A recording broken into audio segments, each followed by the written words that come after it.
Welcome back to the Deep Dive, the place where we take the most complex and fascinating sources you share with us and distill them down to the purest nuggets of insight.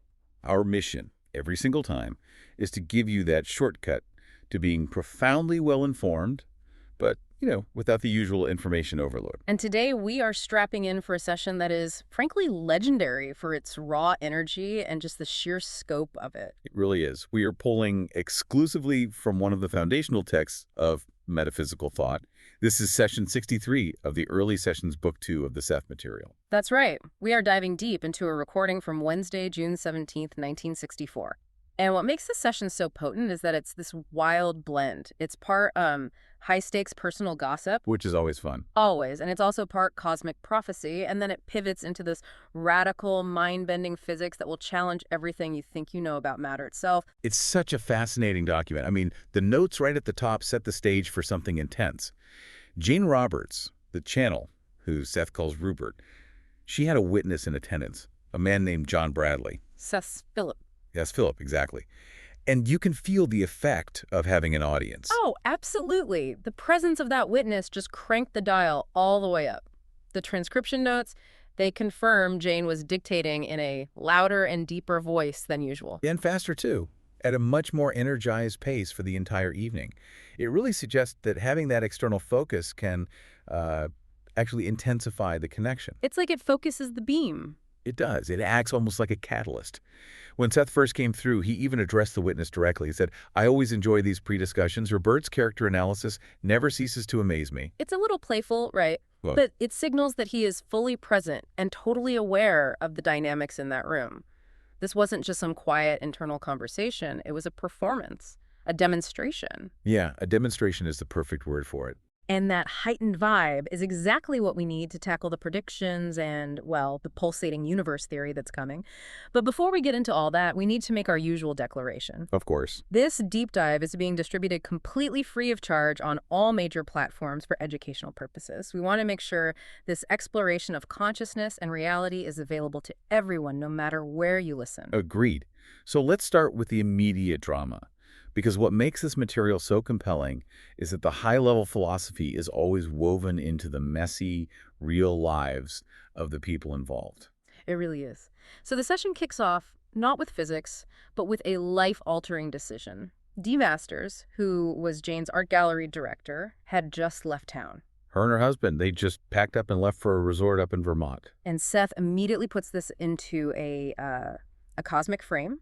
He notes her entity name is Yolinda, and then delivers this really stark judgment. He says her leaving was actually a blessing in disguise, in some respects, which is where this gets absolutely chilling.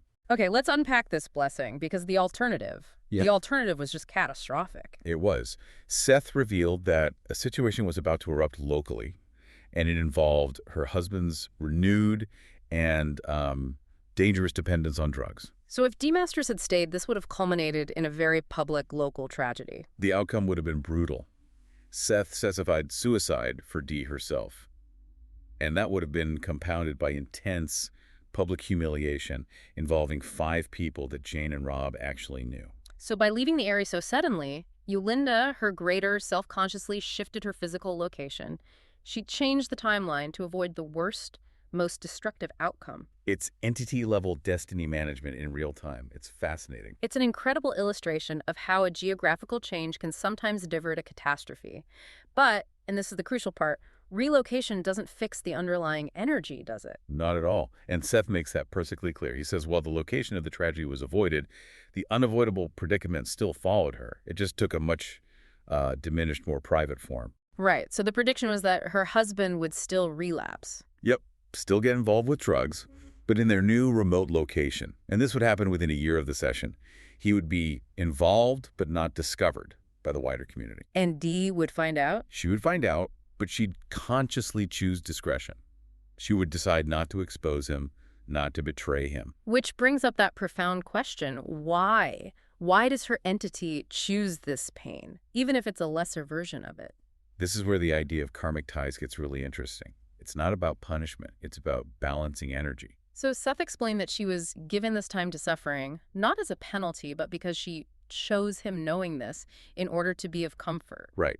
And that choice stems from a need for balance, a balance established in a previous existence. And the detail here is just stunningly specific. It really is. Yeah. He connects her current situation all the way back to a life in Austria in 1911. In that life, she was a male personality who had severely treated two other men at his own recommendation. So her current decision, to stand by her husband even knowing what was coming, becomes this conscious, entity-level choice.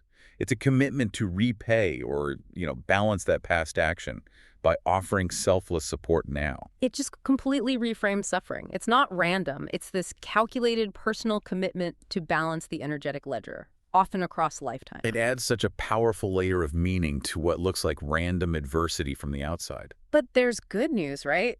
Seth provided a kind of deadline for this cosmic recovery. He did. He predicted that her personal situation would change for the better over a period of 3 years. And he even gave her a new relationship timeline, a future one. Yeah, that she would marry again in California in 3.5 years and in much better condition. That level of specificity, the location, the timing, the emotional state, it's just remarkable. It really is. It gives them this defined, verifiable window. But even though D. Masters left, the drama didn't just vanish from upstate New York. No, the local dope scandal that her husband would have been at the center of, Seth predicted it would still erupt, just with different people. And within 3 months of that session date, so by mid-September 1964. The count was precise, too. The local scandal would involve 5 people, 4 men and 1 woman. He even dropped this little side note warning Jane and Rob that they might be questioned by the authorities when her husband was eventually reprimanded somewhere else. This is where Seth gets so playful and challenging. He's almost daring them to test him. He starts throwing out specific dates. He literally says, "For your convenience, because you like to check me so well." I just love that dry, almost arrogant confidence. Okay, so let's list the beats. These were markers for them to verify later. First up, a caution for August 12th to 15th, and it was specifically about a Miss Callahan. The notes don't say who she was, which is a little frustrating, but the date is a firm marker in the sand. Then there was a date for Jane and Rob themselves, August 24th. He warned them to exercise caution because of an unpleasantness. Right, but he clarified it wasn't a huge deal. He didn't foresee great difficulty, but definitely a snag, a complication. It's just fascinating that in the middle of all this cosmic stuff, he takes the time to throw out a warning about a small personal speed bump. It humanizes the whole process, you know? It reminds you that this entity is tracking their day-to-day troubles. And the third date was for the witness, John Bradley or Philip, September 2nd. And this one wasn't a warning, it was a positive thing, a pivotal moment where plans may be born at that date which will affect his participation in his professional field. So a shift in his career. And then the material gets even more grounded, almost mundane.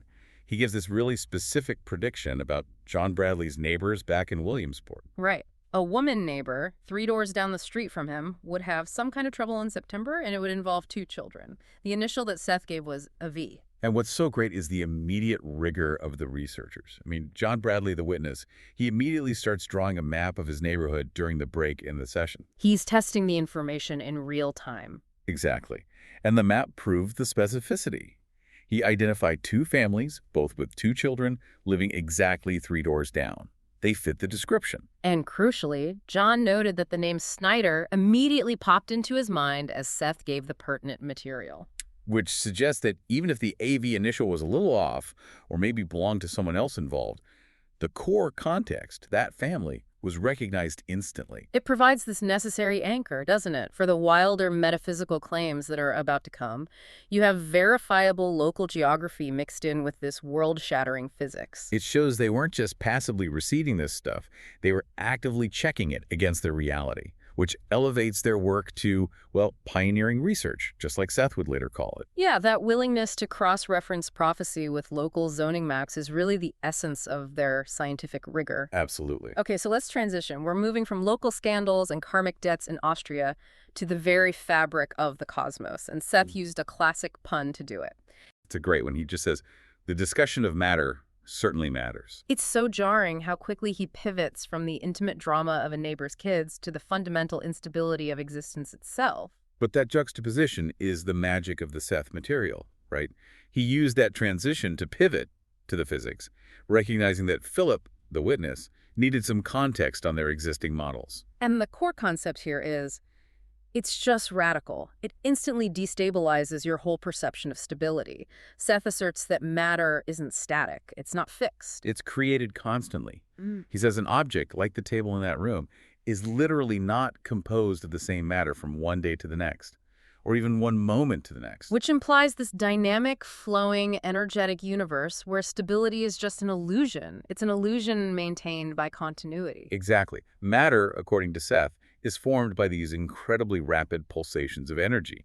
And these pulsations, they don't just happen randomly. They take a precise, specific, formal pattern. A pattern that's formed by the consciousness that's already inherent in the energy. Yes. So consciousness doesn't just interact with matter. It precedes matter. Consciousness is the sculptor, and the energy pulsation is the clay that momentarily hardens.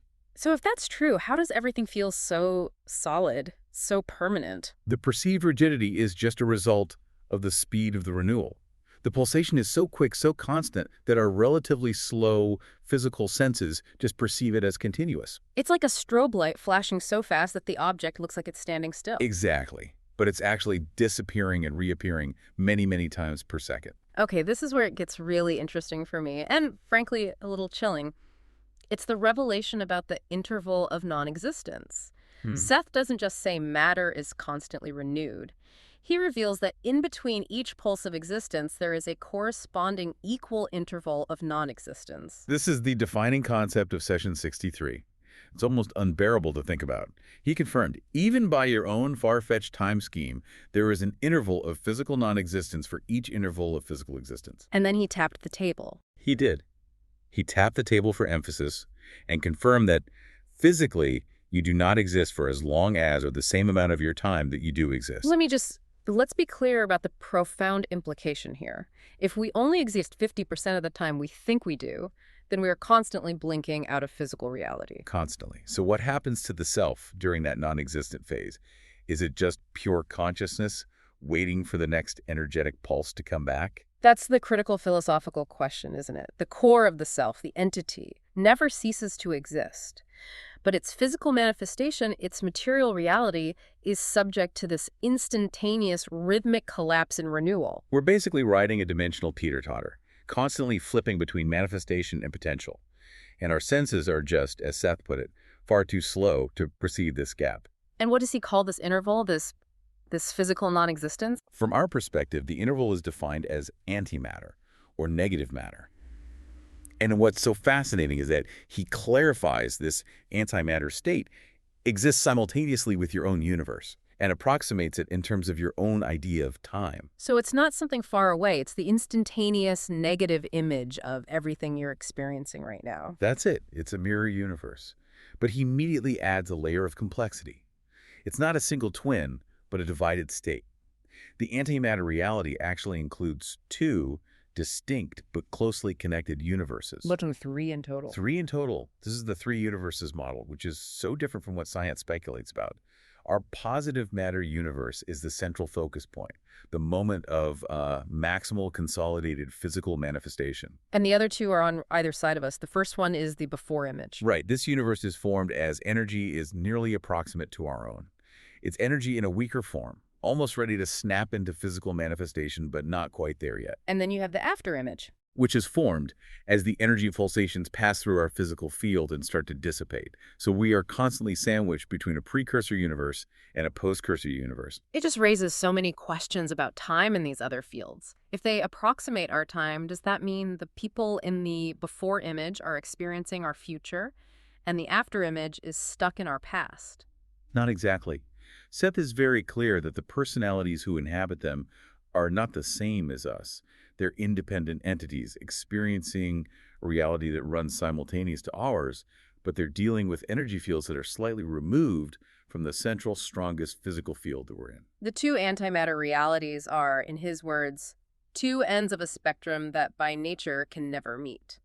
Yeah, that's a crucial point of divergence from standard science fiction, isn't it? Scientists often speculate that if antimatter exists, it must be spatially distant, maybe at the furthest reaches of the cosmos. And Seth just dismisses that completely. He argues it exists simultaneously, not spatially far away. Which leads to this chilling, definitive warning about why we can never contact it.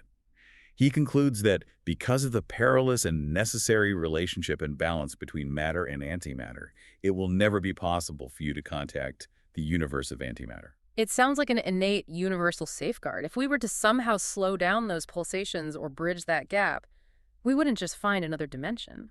We would disrupt the fundamental stability of our own.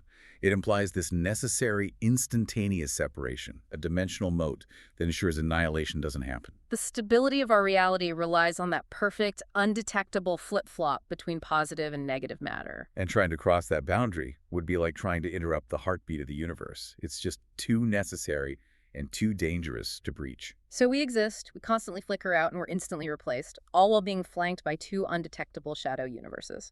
It makes our reality feel less like a solid foundation and more like a high-speed, controlled, energetic firework. Exactly. And now we can use that understanding of dynamic matter to launch into the most radical concept of all.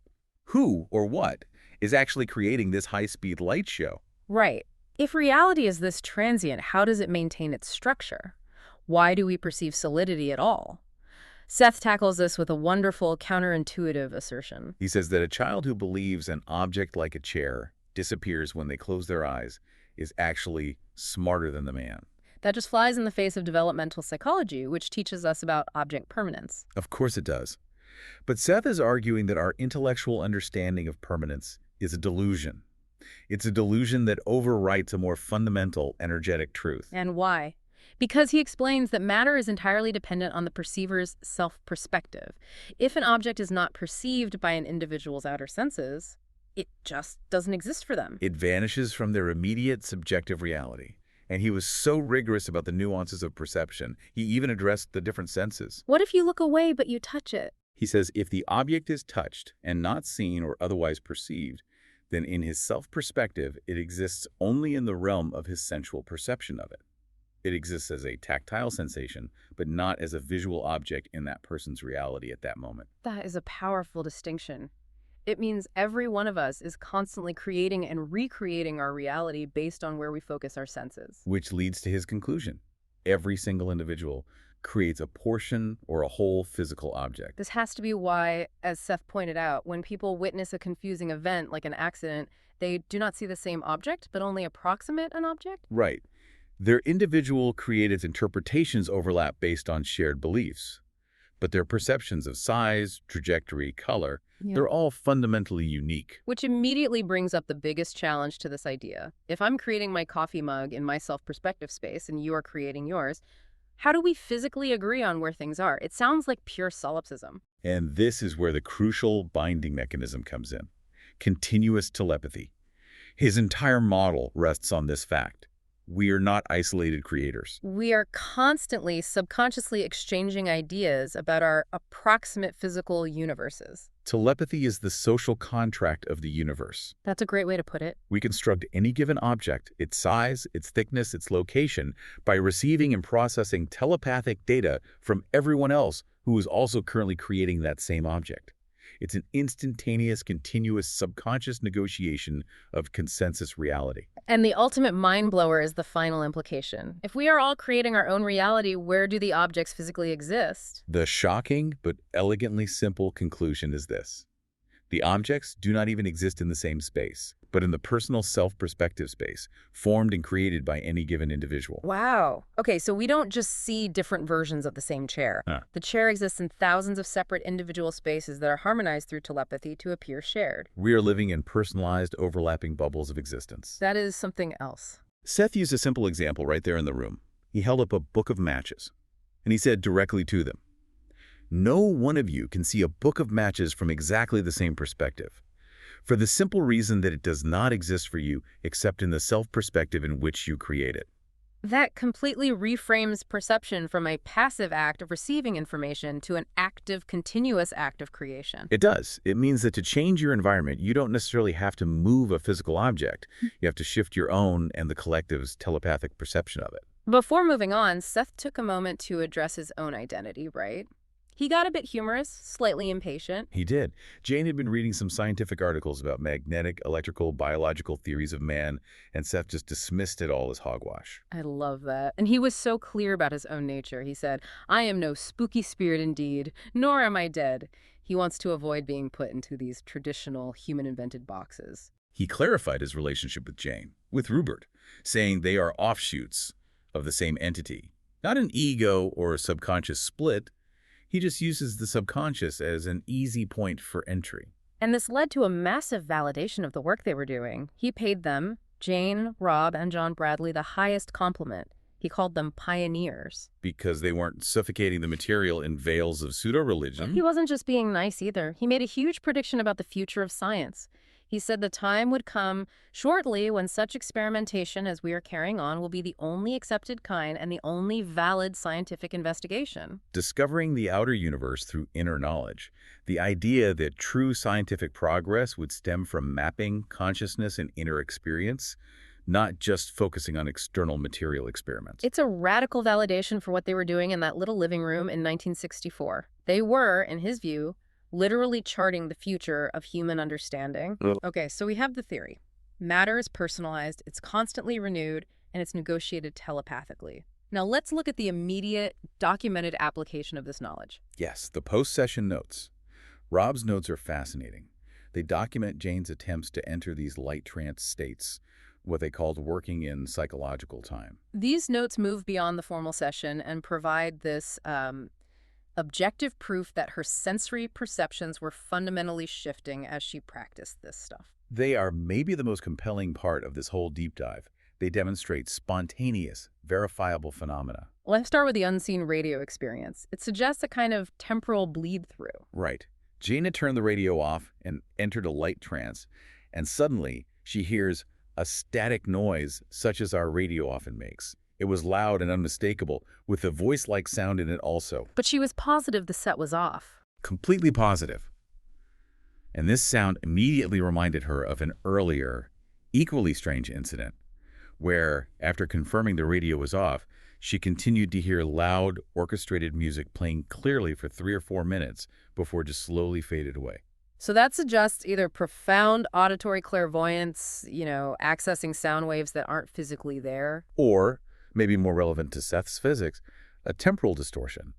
Maybe she was momentarily experiencing the past residual sounds of the energy field, or even future sound fields. In both cases, she checked the switch. The radio was materially inert. But the next experiment, the one about John Bradley's health, that just escalated things dramatically. It showed the immediate, specific feedback she could get. So Jane's in a light trance, trying to get material for her book. She can't connect with Rob, so she just impulsively shifts focus and asks a specific question about the witness from the night before, John Bradley. John had mentioned just in the pre-session chat that he felt a lump or soreness in his neck or his throat. So Jane mentally asked the question, what's wrong with John Bradley's neck? And the response was instantaneous. It was jarring, and it was a correction. It was. She heard an impatient, loud man's voice, which she perceived amidst this loud, garbled static that sounded like a bubbling in my ears from within. And the voice just snapped back. What do you mean, neck? It's a bad tongue that's causing the trouble. The notes really emphasized the sheer impact of that moment. Jane was so startled and shocked that I came to instantly. I was shaking with amazement. The key detail is that the voice was loud, it was independent, and it challenged her premise. It wasn't some gentle internal thought. It was a firm correction from an external conscious source. She was so startled, she started answering the voice out loud as she snapped out of the trance. She even regretted breaking the state because the answer was so specific and corrective. The kind of answer that makes you want to ask more questions. Exactly. It completely validates the idea that she was connecting to something outside her own conscious framework. It confirmed her exploration into psychological time was opening a genuine channel. These attempts continued, right? 2 days later, on Friday, June 19th. And that led to maybe the most significant physical manifestation they had documented yet. Yeah, Jane went into a really profound trance, where her perception of her own body was just radically distorted. She reported feeling her forearms and hands become quite enlarged intrinsically, and also quite far apart, perhaps 6 feet or so, even though they were just lying normally at her sides. That is a classic indicator that her sense of self had expanded beyond the physical limitations of her body. She was accessing a different, wider dimensional space. And while she was in this expansive state, she observed a detailed scene. A young woman in a polka-dot dress climbing some back porch steps, and a little girl standing at the foot of the steps looking up. And then the little girl spoke, very clearly in a high-pitched little girl's voice. She asked, "You got the ball. You got the ball." And Jane's response was completely spontaneous. Yeah. It was unprecedented. She clearly saw a darkened ball, something like an old tennis ball, lying in grass right in front of her. And she impulsively said, "Here's your ball, little girl." And this is the critical physical attempt we need to analyze. Jane didn't just mentally hand the ball over. No.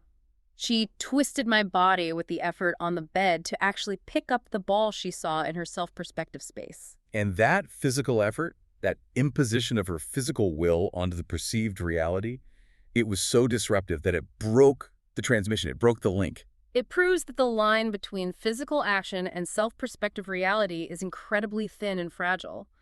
Why was that physical act so disruptive?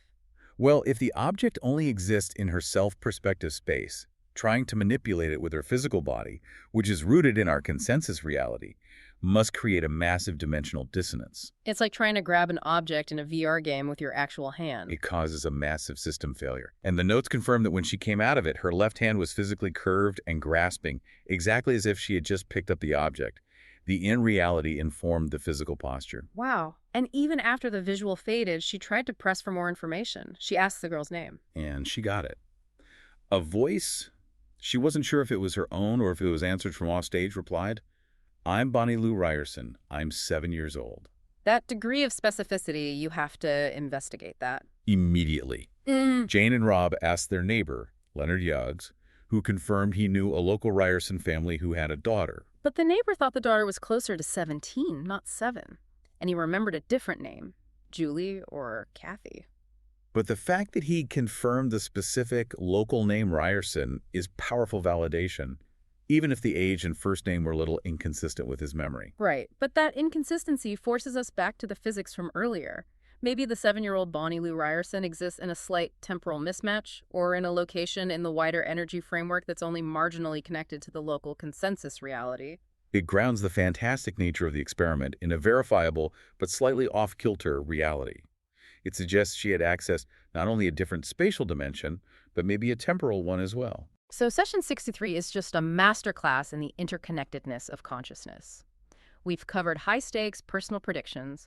We've seen how individual choices can ripple across lifetimes. And we've validated the rigor of their psychic investigation through verifiable local geography. It's really impressive. Then we dove deep into the conceptual physics, understanding that matter isn't static, but this constant, rapid pulsation of energy. Our physical existence is balanced on the razor's edge of an interval of non-existence, which, from our perspective, forms two simultaneous antimatter realities we can never, ever touch. And most importantly, we learned that reality is fundamentally a personalized construction in self-perspective space. Our shared stable reality is not objective, it's a shared telepathic approximation. Which makes us all pioneers in creating the world moment to moment. This is truly foundational, complex material. It really rewards study and rereading. And we want to extend our deepest gratitude to the original source material for this deep dive. The knowledge and insights we discussed today are all drawn from the revolutionary Seth Material. And we specifically want to thank the publisher, New Awareness Network. If this session has inspired you to explore these concepts further, and we certainly hope it has, we strongly encourage you to study the Seth Material books. Especially the early sessions. And visit the New Awareness Network website and bookstore. You can find them at sethcenter.com, the early sessions. Dive in. The early sessions contain some of the most raw, undiluted, and chillingly specific insights into consciousness that remain, I think, unparalleled. Absolutely. And finally, we want to leave you with this thought to mull over, built entirely on the premise of self-perspective space and telepathic negotiation. Okay. If reality is created moment to moment in our own unique individual self-perspective space, and we collectively agree on the rules through continuous telepathy, What would happen if a small group of individuals, say your immediate family or a small town, collectively agreed to perceive a fundamental law of physics differently? Hmm. Could that consensus shift the nature of matter itself in their localized self-perspective spaces, even just for a moment? Yeah. That is a truly provocative question. Thank you for joining us on the Deep Dive. We'll see you next time.